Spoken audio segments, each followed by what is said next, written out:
사도행전 2장 37절부터 40절까지 말씀 함께 합독하시겠습니다. 그들이 이 말을 듣고 마음에 찔려 베드로와 다른 사도들에게 물어 이르되 형제들아 우리가 어찌할꼬 하거늘 베드로가 이르되 너희가 회개하며 각각 예수 그리스도를 이름으로 세례를 받고 죄사함을 받으라. 그리하면 성령의 선물을 받으리니 이 약속은 너희와 너희 자녀와 모든 먼데 사람 곧 주 우리 하나님이 얼마든지 부르시는 자들에게 하신 것이라 하고 또 여러 말로 확정하며 권하여 이르되 너희가 이 패역한 세대에서 구원을 받으라 하니. 아멘. 한 30년쯤 된 것 같습니다. 제가 어떤 선교사님의 사역에 관한 영상을 본 적이 있는데 제 기억이 맞다면 아마 파푸아뉴기니의 어느 한 소수 부족이었던 것 같아요. 거기에 선교사님이 들어가서 예수 그리스도의 사랑이 어떤 것인지, 예수님이 십자가에 죽으심으로 우리의 죄가 용서함을 받았다라는 지극히 단순한 복음을 전했습니다. 그런데 그 복음을 들었던 부족 마을 전체가 너무 신기해하는 겁니다. 내 죄가 용서받았다고? 내 숨겨진 죄악을 용서받았다고? 그러면서 기뻐 외칩니다. 그 기뻐 외칠 때 소리가 제 귀에 쟁쟁한데 이따오 겁니다. 이따오 좋다 이 말입니다. 복음이 뭡니까? 좋은 소식 아닙니까? 이따오. 그들이 듣기에도 좋은 소식이었다는 거죠. 그래서 부정민 전체가 춤을 추기 시작합니다. 1시간이 지나고 2시간이 지났는데도 그 춤이 멈춰지지 않습니다. 그래서 기다리다 못한 선교사님이 묻습니다. 그 부족장에게 이렇게 계속 춤만 추고 있을 겁니까?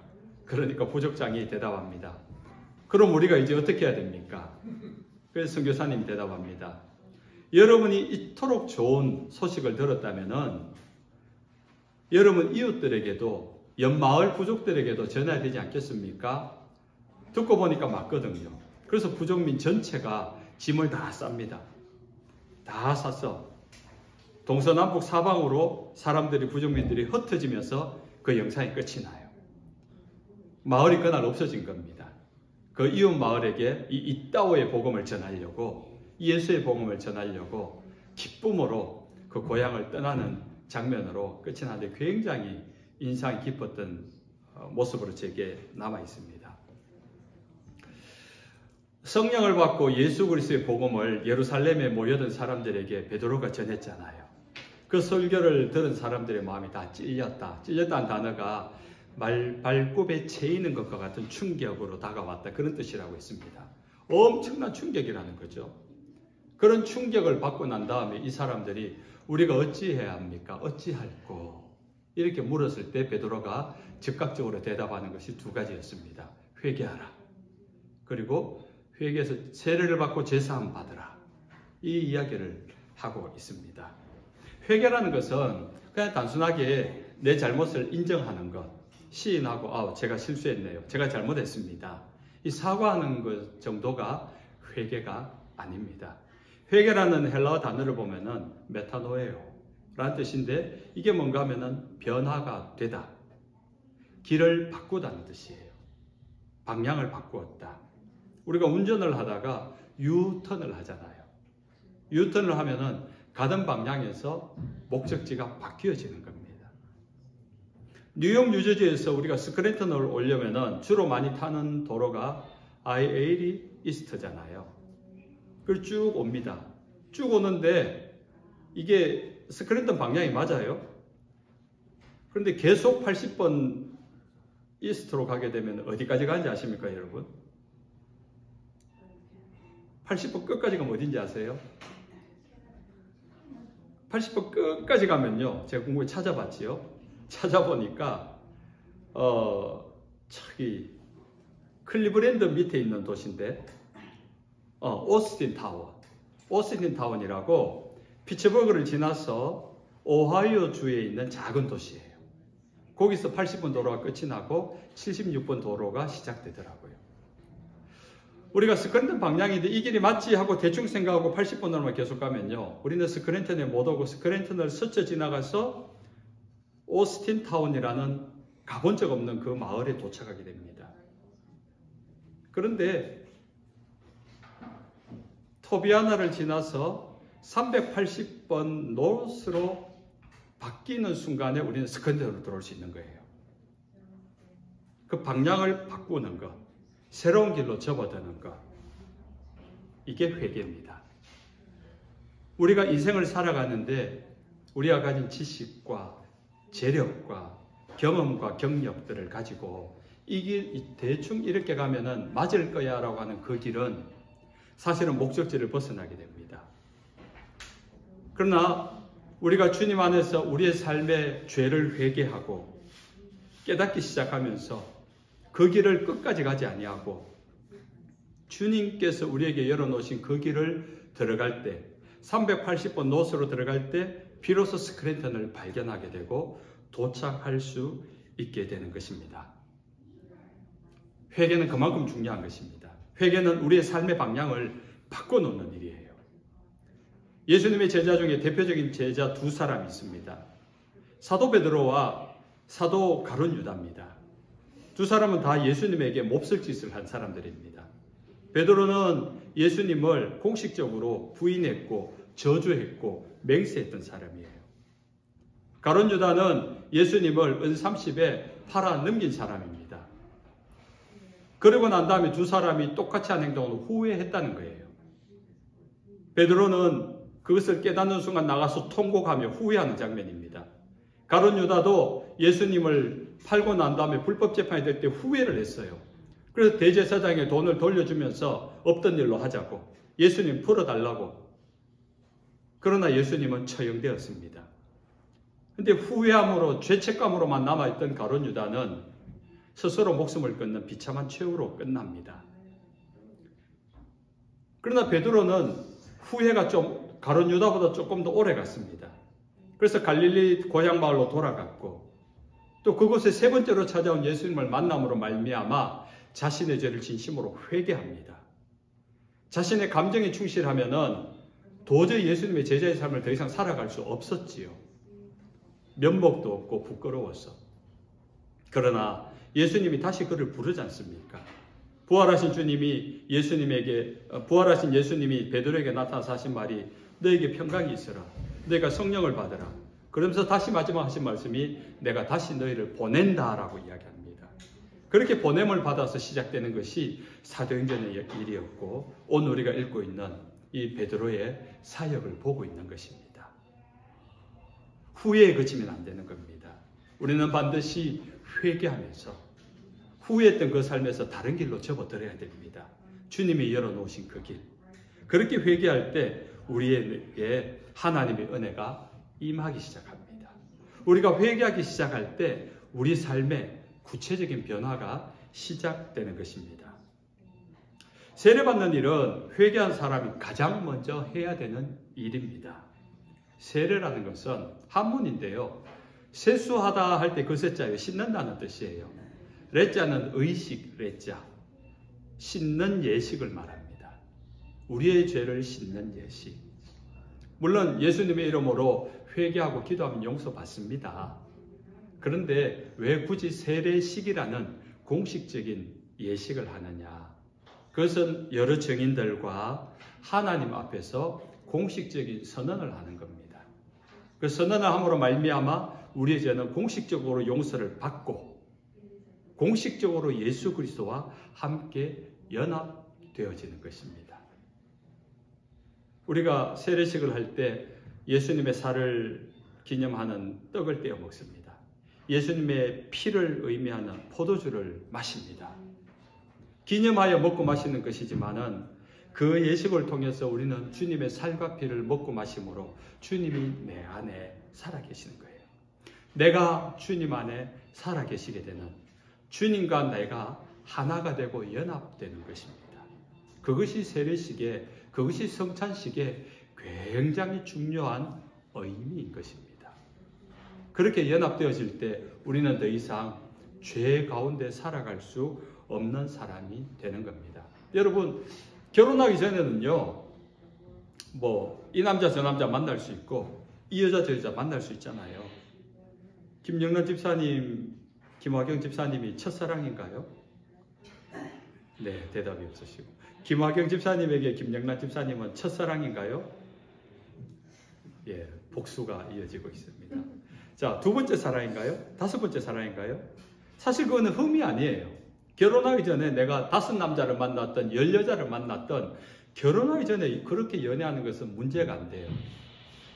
근데 결혼하고 난 다음에 한 사람의 남자라도 한 사람의 여자라도 있다면 그건 진짜 문제가 되는 거예요. 지금의 여러분의 남편과 지금의 여러분의 그 부인이 마지막 사람이길 바랍니다.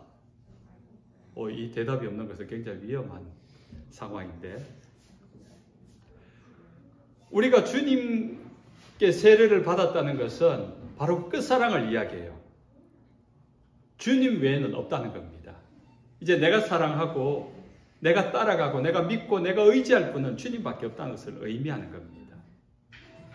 그 주님과 더불어 먹고 주님과 더불어 살아가는 것, 그것이 세례의 의미인 겁니다. 예수님과 연합할 때 우리는 죄의 길에서 비로소 벗어날 수 있습니다. 죄로 인하여서 우리는 결국 엉뚱하게 오스틴 타운이라는 마을에 가는 사망이라는 목적지에 이룰 수밖에 없는, 죄를 품고 가면 아무리 우리가 정신을 차리고 아무리 내비게이션을 켜도요, 우리의 의지를 가지고는 결국은 사망의 골짜기로 들어갈 수밖에 없다는 거예요. 그래서 그 죄를 회개할 때 주님께서 열어놓으신 새로운 게이트가 열린다는 거죠. 새로운 길이 열려서 생명의 길로, 하나님 나라의 길로 들어서게 되는 것입니다. 그래서 요즘 여러분은 무엇을 생각하시는지, 혹시 무엇을 계획하고 있는지, 무엇이 여러분을 고민하게 만들고 있는지, 또 무슨 일에 여러분이 열심을 내고 있는지를 한번 생각해 보시기 바랍니다. 중요한 일이죠. 그러나 혹시 그 일들을 고민하느라 주님을 놓치진 않습니까? 주님과 틈이 벌어지진 않았습니까? 주님과 멀어지진 않았습니까? 우리 이것을 살펴봐야 돼요. 너무너무 중요한 일이기 때문에 주님을 부르지도 못하고 주의 말씀을 펼치지도 못한 가운데 그냥 내가 생각하기에 가치 있고 중요한 그 일에 매여서 주님과 멀어지고 주님이 소원해졌다면 우리는 정말 중요한 것을 놓치고 있는 것입니다. 그래서 우리는 다시 다른 것을 잡으려고 예수님을 놓치는 그 어리석은 일을 행하면 안 되는 겁니다. 영원한 진리이며 영원한 가치이신 예수님을 놓치지 마시기 바랍니다. 견고하게 여전히 그 주님을 붙들고 주님과 연합하면서 하루하루를 살아갈 수 있는 저와 여러분 되시길 주님의 이름으로 축원합니다. 38절에 보면 너희가 회개하여 각각 예수 그리스도의 이름으로 세례를 받고 죄사함을 받으라. 그리하면 성령을 선물로 받으리니 라고 합니다. 회개하고 세례받고 죄사함을 받는 것, 중요한 일이죠. 근데 왜 회개하고 왜 세례받고 왜 제사함을 받아야 되는지 아십니까? 그 다음에 나와요. 우리가 회개하고 세례하고 제사함을 받는 이유는 성령을 받기 위해서입니다. 성령을 받기 위해서는 반드시 죄를 회개하고 세례를 받고 죄 용서함을 받아야 돼요. 그런데 여기서는 두 가지가 나누어집니다. 회개하고 세례받는 것은 우리가 할 수 있는 일이에요. 마음 먹으면은, 우리의 의지를 가지고 결정하면은 오늘이라도 지금이라도 예배하면서 속으로 내가 죄를 회개할 수 있어요.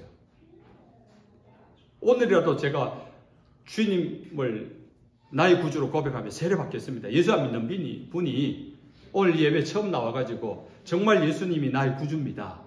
그 주님과 나는 동행한 삶을 살기만 합니다. 믿고 세례받겠습니다 하면은 우리 세례식을 할 수 있어요. 우리 마음먹기에 달린 일이죠. 결정할 수 있습니다. 그러나 그 결과로 받게 되는 죄사함을 받고 성령을 받는 것은 우리가 할 수 없는 일이에요. 이것은 하나님만이 할 수 있는 일입니다. 그런데 회개하고 세례하는 그 목적, 그 결과가 무엇이라고요? 죄 용서받고 성령 받는 것이라 했습니다.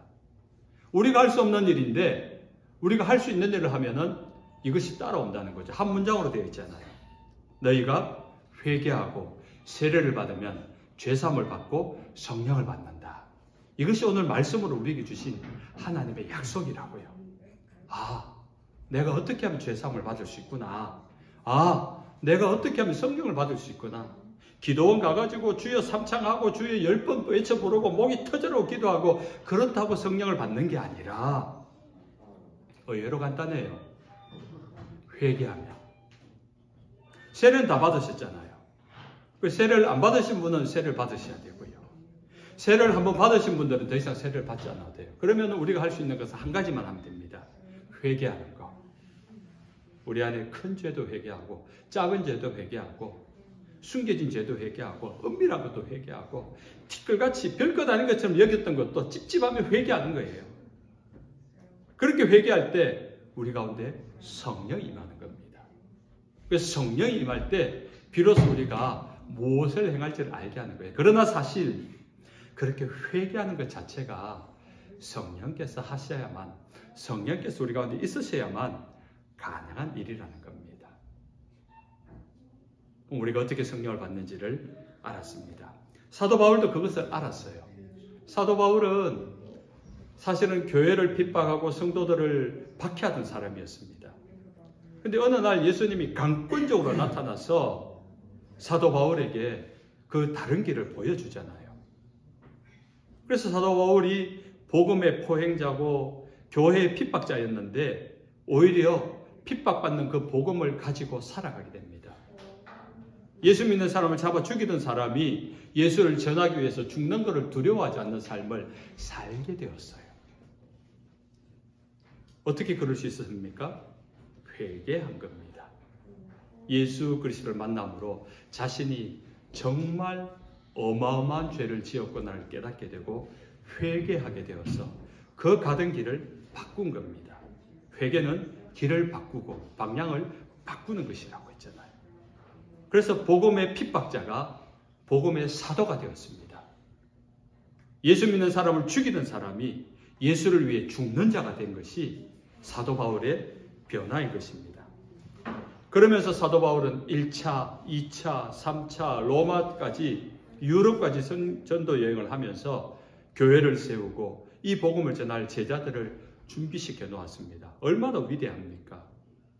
사도 바울의 권세와 능력이 얼마나 대단한가 하면은 사도 바울이 품고 있었던 이 손수건 하나를 누가 가져가서 병든 자에게 올리면은 그 사람이 나았다고 성경은 기록하고 있어요. 대단한 능력이 있었죠. 그런 사도 바울이 두려워하는 것이 있었습니다.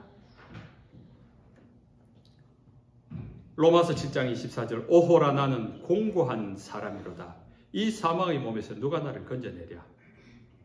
고린도전서 15장 31절 너희에 대한 나의 자랑을 두고 단언하노니 나는 날마다 죽노라. 갈라디아서 5장 24절 그리스도 예수의 사람들은 육체와 함께 그 정욕과 탐심을 십자가에 못 박았느니라. 이렇게 위대한 사도 바울이 날마다 고민하는 것이 자기가 죽을 것 같다는 거죠. 누가 이 사망의 몸에서 나를 건져내어 줄 것인가? 누가 이 사망, 날마다 죽을 것 같은 이 사망의 길에서 나를 건져내고 살려낼 것인가? 이게 사도 바울의 주된 기도 제목이었어요. 날마다 나의 정과 욕을 십자가에 못 박는다 그래요. 이걸 좀 그냥 우리 요즘 말로 쉽게 풀었으면은 사도 바울이 아침에 일어나면 날마다 고민하는 게 막 음란한 마음이 든다는 겁니다. 막 야한 생각이 들고 막 물질의 탐욕이 막 생긴다는 거예요. 이렇게 하면 내가 돈을 좀 더 가질 수 있고 내가 이렇게 하면 요트 하나 사가지고 내가 저 빌립보 성을 향해 갈 때 이 배를 타고 그냥 전용 배로 그냥 갈 텐데 내가 8마리 말이 끄는 역마차를 타고 그냥 소아시아를 순회하면서 전도하면 좋을 텐데 이런 유혹들이 막 든다는 거죠. 그게 정과 욕 아닙니까? 사사로운 마음으로 드는 그 욕구들. 그게 들었기 때문에 나는 날마다 그것을 십자가에 못 박는다 그랬어요. 이 고백입니다. 자기 선언이에요. 나는 이토록 날마다 죄의 유혹을 받고 죄된 생각을 하는 사람이다라는 겁니다. 그래서 그것을 알기 때문에 그것을 싸워서 날마다 그 욕구들을, 날마다 그 욕심들을, 날마다 그 정욕들을 부인하고 십자가에 못 박는 그게 뭐예요? 회개했다는 거죠. 그런 마음, 그런 생각이 들 때마다 회개했다는 거죠. 회개할 때 여러분의 정과 욕과 죄가 못 박히는 줄 믿으시기 바랍니다. 회개는 대단한 능력이 있어요. 회개는 다른 능력은 없어요. 여러분을 돈 만드는, 돈 벌게 하는 재주가 있지도 않고요. 여러분을 인기 있게 만들거나 여러분의 피부에 보습 능력을 줘가지고 더 동안이 되게 하는 그런 능력은 없어요. 별다른 능력이 없어요. 딱 한 가지 있는데 우리의 죄를 못 박는 능력이 있어요. 우리 안에 티끌 같은 죄든지 태산 같은 죄든지 못 박아 죽이는 그 죄를 없애버리는 능력은 회개에 있다는 거예요. 사도 바울은 그것을 알았던 것입니다. 그래서 고린도서 9장 27절에 이렇게 고백합니다. 내가 내 몸을 쳐 복종하게 함은 내가 남에게 전파한 후에 자신이 도리어 버림을 받을까 두려워함이라. 사도 바울은 너무 두려운 것이 하나 있었는데 이렇게 능력 있게 쓰임받고 이렇게 다양하게 쓰임받고 이렇게 많은 업적으로 쓰임받는데 실컷 쓰임받고 내가 주님 앞에 마지막에 토사구팽 사냥이 끝난 다음에 그 사냥개를 삶아 먹는다는 이야기잖아요. 그것처럼 내가 주님 앞에 버림받을까 봐. 왜 버림받아요? 교만해지면 버림받거든요. 타락하고 변질하면 버림받거든요. 한국교회를 보면요. 정말 젊은 날에 귀하게 쓰임받은 존경받는 목사님들이 많았습니다. 그런데 은퇴하고 노년이 되어서 물질의 탐욕, 권력의 탐욕 때문에 정말 인상을 찌푸리게 만드는 그 마지막이 덕스럽지 못한 분들이 많습니다. 사도 바울은 그것을 두려워했던 겁니다. 그래서 어떻게 이야기합니까? 내가 내 몸을 쳐 복종하게 하면 이게 뭘까요? 회개죠. 그런 생각이 들 때마다, 그런 유혹이 들 때마다 자기를 쳐서 복종시키는 것. 회개가 우리를 쳐서 주님 앞에 복종시키는 거예요. 그러면 또 쓰임받습니다. 끝까지 쓰임받습니다. 귀하게 쓰임받습니다. 사도 바울은 그것을 알았기 때문에 다른 어떤 것보다 주님을 구하고 주님 앞에 자신을 쳐 복종시켰던 것입니다. 이제 말씀을 맺습니다. 사랑하는 하나님의 백성 여러분, 날마다 회개하면서 날마다 죄에서 여러분 자신을 지킬 수 있기를 바랍니다.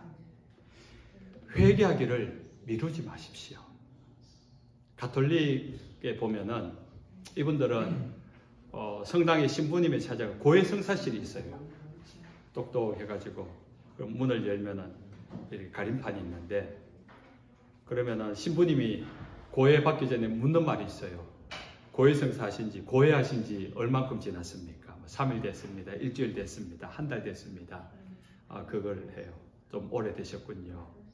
자, 하나하나 해봅시다 하면서 그 신부님 앞에서 이분들이 하나하나 고백을 해요. 우리는 신부님을 통하지 않아도 됩니다. 저에게 고백하지 않으셔도 됩니다.